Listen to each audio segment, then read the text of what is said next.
నమస్కారం. తీర్థయాత్ర కార్యక్రమానికి స్వాగతం. ఈటీవీ ప్రేక్షకులకు దేవి శరన్నవరాత్రుల శుభాకాంక్షలు. దుష్ట శిక్షణ, శిష్ట రక్షణకు చక్కని నిదర్శనం దసరా శరన్నవరాత్రుల పర్వదినాలు. లోక కంటకులైన రాక్షసుల బారి నుండి జనులను రక్షించేందుకు జగదంబ ఎత్తిన అవతార విశేషాలే దేవి శరన్నవరాత్రులు. 9 రోజులు నవ అవతారాలతో అసురులను దునుమాడి సాధించిన విజయానికి శుభ సంకేతంగా విజయదశమి ఏర్పడింది. ఈ విజయదశమి నాడు లోకపావని దుర్జన భయంకరి అయిన ఈ జగన్మాతకు మూల స్వరూపాలైన అష్టాదశ శక్తిపీఠాలను దర్శించుకుని తరిద్దాం.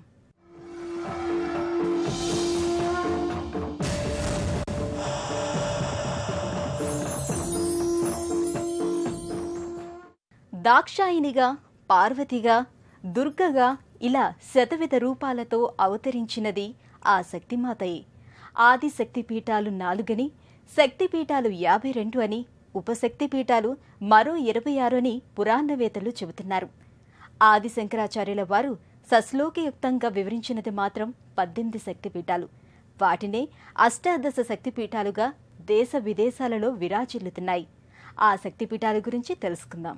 ఐగిరి నందిని, మహిషాసుర మర్దనీ అయిన దుర్గామాత, పరమశివుని అర్ధనారీశ్వరి పార్వతీదేవి రూపమే.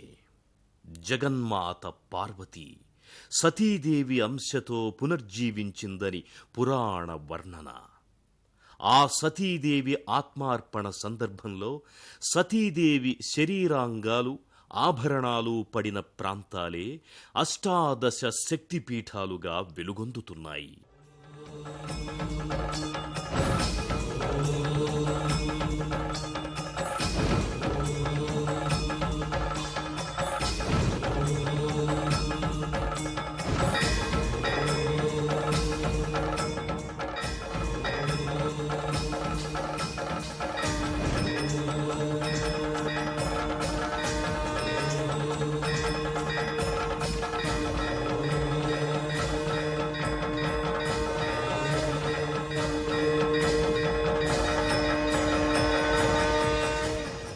అష్టాదశ శక్తిపీఠాల ఆవిర్భావం వెనుక ఓ ప్రసిద్ధమైన పురాణగాథ చెబుతారు.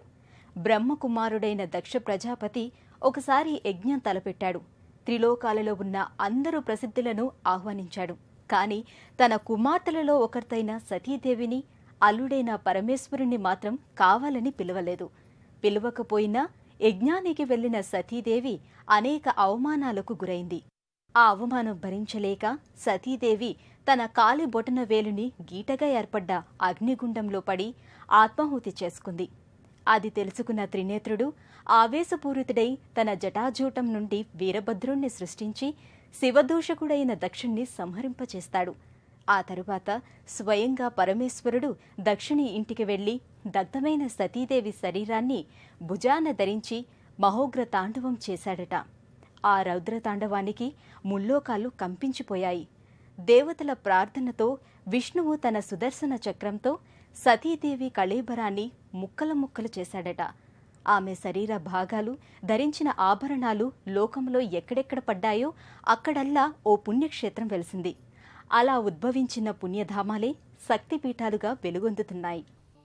ఆది శంకరాచార్యుల వారు లంకాయాం శాంకరీదేవి, కామాక్షి కాంచికాపురే, ప్రద్యుమ్నే శృంఖలాదేవి, చాముండా క్రౌంచా పట్టణే, అలంపురే జోగులాంబ, మాహూర్యే ఏకవీరిక, ఉజ్జయిన్యాం మహాకాళి, పీఠికాయాం పురూహితిక, ఓఢ్యానే గిరిజాదేవి, మాణిక్యా దక్షవాటికే, హరిక్షేత్రే కామరూపి, ప్రయాగే మాధవేశ్వరి, జ్వాలాయాం వైష్ణవీదేవి, గయా మాంగల్య గౌరిక, వారణాస్యాం విశాలాక్షి, కాశ్మీరే తు సరస్వతి, అష్టాదశ శక్తిపీఠాని యోగినామాపి దుర్లభం అని తమ శ్లోకంలో ప్రకటించారు.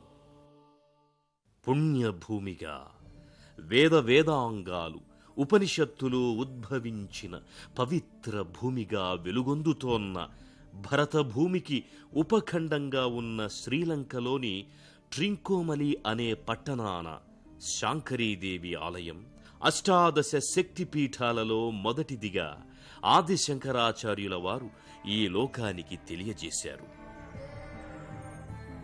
రెండో శక్తిపీఠంగా కంచిలోని కామాక్షిదేవి ఆలయం అలరారుతోంది. సతీదేవి దేహంలోని వీపు భాగం ఇక్కడ పడి కామాక్షీదేవిగా ఆవిర్భవించిందని భక్తులెల్లరూ భావిస్తారు. సతీమాత ఉదర భాగం పడగా పవిత్రమైన క్షేత్రంగా పశ్చిమ బెంగాల్లోని ప్రద్యుమ్నం అని, అక్కడ శ్రీ శృంఖలాదేవిగా వెలసిందని చెబుతారు.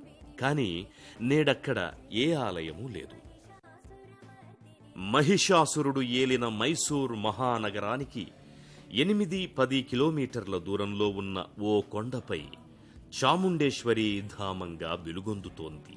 ఆ దేవాలయం ఆవిర్భావం వెనుక ఉన్న మహత్తర పౌరాణిక గాథ సతీదేవి గాథే.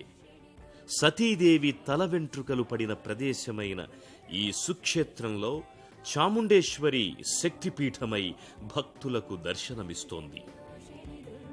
మన రాష్ట్రంలో మహబూబ్ నగర్ జిల్లాలో అలంపూర్ పుణ్యక్షేత్రంలో దర్శనమిచ్చే శ్రీ జోగుళాంబ అమ్మవారు వేరెవరో కాదు, సతీదేవి పైదంతాలు పడడంతో ఏర్పడ్డ అష్టాదశ శక్తిమాత అవతారమే.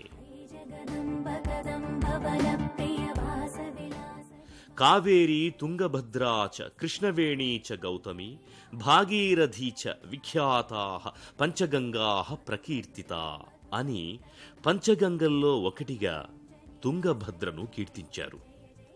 పరమశివుని పావన తుంగభద్ర నదీ తీరాన వెలుగొందుతోన్న అష్టాదశ శక్తిపీఠం జోగుళాంబ ఆలయం.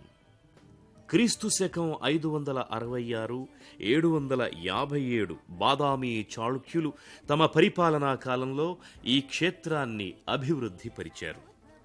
ఇక్కడ స్థాపించబడ్డ నవబ్రహ్మేశ్వర స్వామి ఆలయ ప్రాంగణంలోని ఈ క్షేత్రంలో పూజలందుకుంటోన్న శ్రీ జోగుళాంబ అమ్మవారు అష్టాదశ శక్తిపీఠాల్లో 5వది. అలంపురే జోగులాంబ అని సెలవిచ్చిన ఆదిశంకరాచార్యుల వారు శ్రీశైలే భ్రమరాంబిక అని అన్నారు. అలా ఏర్పడ్డ 6వ శక్తిపీఠం కృష్ణానదీ తీరాన నల్లమల కొండల దరిన స్వయంభువులుగా వెలసిన మల్లికార్జున స్వామి భ్రమరాంబాదేవిల ఆలయం. శివుని భుజాన విగతజీవేయున్న సతీదేవి కళేబరాన్ని విష్ణుచక్రం ఖండించగా సతీదేవి మెడభాగం పడడంతో ఆవిర్భవించినదే ఈ భ్రమరాంబాదేవి అవతారం. ఈ శ్రీశైల భ్రమరాంబాదేవి దర్శనం పునర్జన్మలనేవి లేనంత ముక్తిదాయకంగా భావిస్తారు. భ్రమరాసురుడు అనే రాక్షసుణ్ణి సంహరించిన ఆ మాత దివ్య దర్శనం అంతటి ప్రశస్త్యమైనది. బెంగళూరు పూణే రహదారిలో పూణేకి 240 కిలోమీటర్ల దూరంలో కొలువైన సుక్షేత్రం కల్హాపూర్. సతీదేవి నయనాలు పడడంతో శక్తిపీఠంగా ఏర్పడ్డ ఈ పుణ్యస్థలిలో శ్రీ మహాలక్ష్మిగా ఆ శక్తిమాత దర్శనమిస్తోంది. ఆ తల్లి జగత్కల్పవల్లిగా భక్తులకు సర్వసుఖాల్ని సర్వశుభాల్ని ప్రసాదిస్తోంది. మహారాష్ట్ర నాందేడ్ జిల్లా మాహూర్ క్షేత్రంలో ఏకవీరికాదేవిగా కొలువైన శక్తిమాత ఆలయం 8వ శక్తిపీఠం. పెన్గంగా అనబడే పంచగంగా నదీ తీరాన అమ్మవారి కుడిచేయి పడగా ఆవిర్భవించిన శక్తిపీఠమిది. చిన్న ఆలయ సముదాయంలో మహాశిరస్సు రూపాన దర్శనమిచ్చే ఆ మాత భక్తులకు వరప్రదాయిని, సకల శుభంకరి.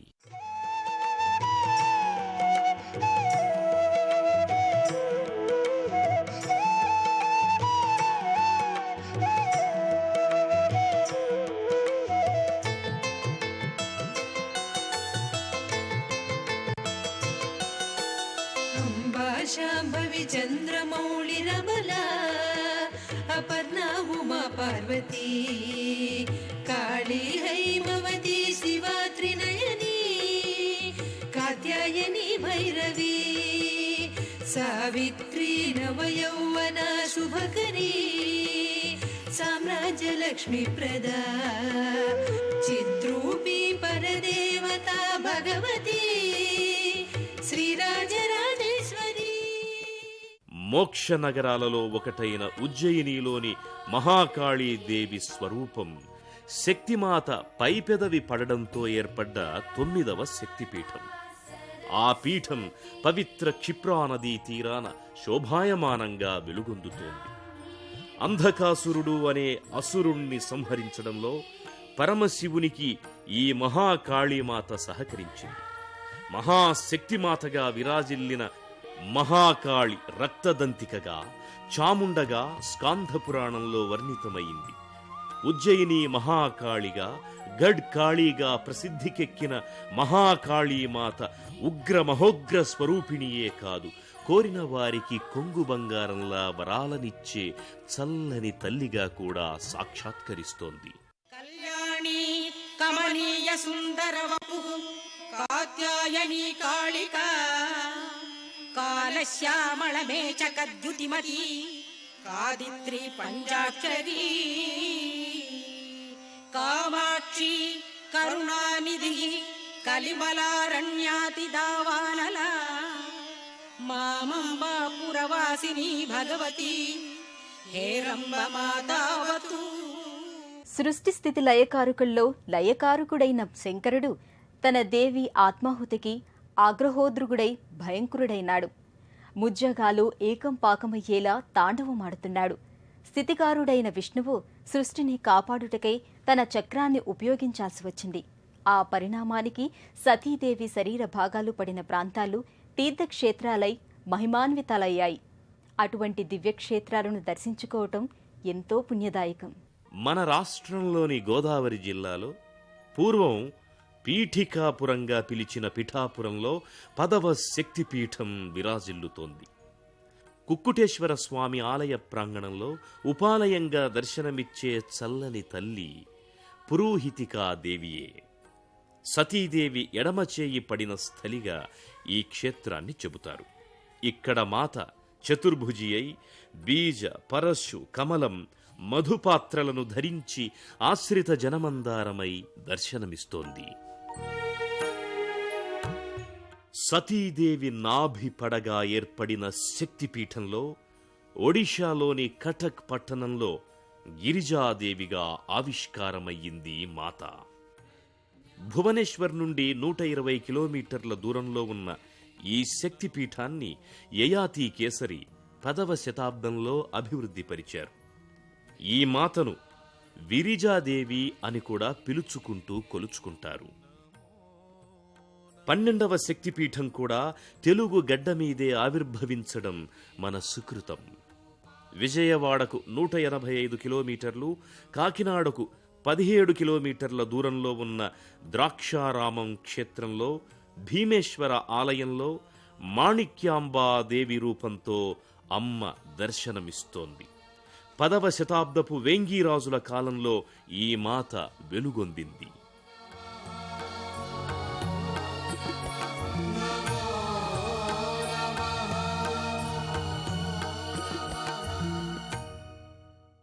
అస్సాంలోని గౌహతికి 3 కిలోమీటర్ల దూరంలో వెలసిన కామాఖ్యమాత ఆలయం 13వ శక్తిపీఠం.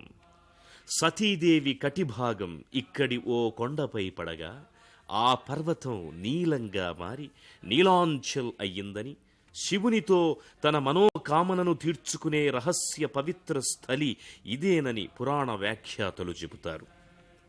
ఇక్కడి మాతను కామరూపిణీ దేవిగా కొలుస్తారు. తీర్థక్షేత్రాలకే తలమానికమని అనదగ్గ ప్రయాగ పుణ్యక్షేత్రంలో సతీదేవి వ్రేళ్లు పడినవని, మాధవేశ్వరి రూపంతో ఆ తల్లి వెలసిందని భక్తుల విశ్వాసం. ఏ విగ్రహమూ లేకపోయినా గంగా, యమున, సరస్వతీ నదుల సంగమ స్థలిలో ఏర్పడిన పవిత్ర శక్తిపీఠంగా పేరొందింది. ఇక్కడి శక్తిమాతను అలోపీ శంకరీదేవిగా, మాధవేశ్వరిగా భక్తులు కొలుస్తారు. నమస్తస్యై నమో నమః యా దేవీ సర్వభూతేషు నిత్యం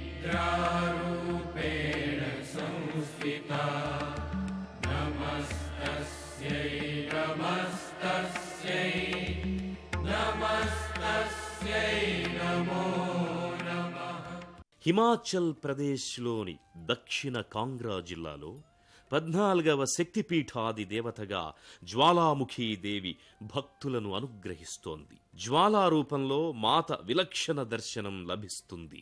పిండ ప్రదానాల పితృకర్మల సుక్షేత్రం గయలో 16వ శక్తిపీఠం అలరారుతోంది.